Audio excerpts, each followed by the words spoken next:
Now, how do you get out of it? You got to stop the consuming of pornography, number one.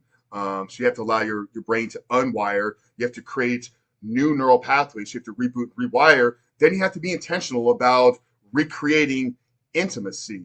If you're not married and you're struggling with a porn addiction, stop having sex. Go as long as you possibly can.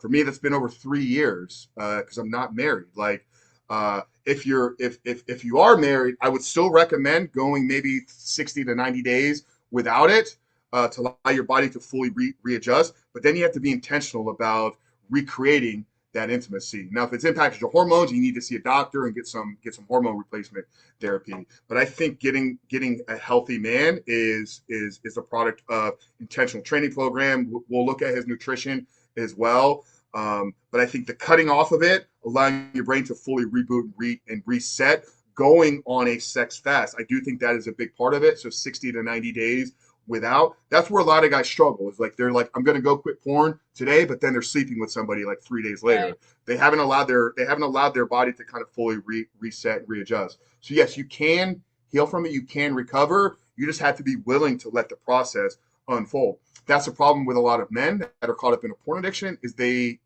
want everything right now. It's all instant gratification, instant gratification.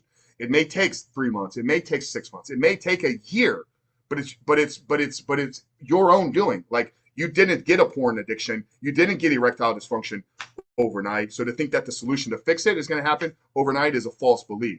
So cut off the consumption, reboot, rewire, get healthy, intentional about your nutrition, about your training program, begin to pursue goals in your life, and then be intentional about recreating intimacy with your wife or partner.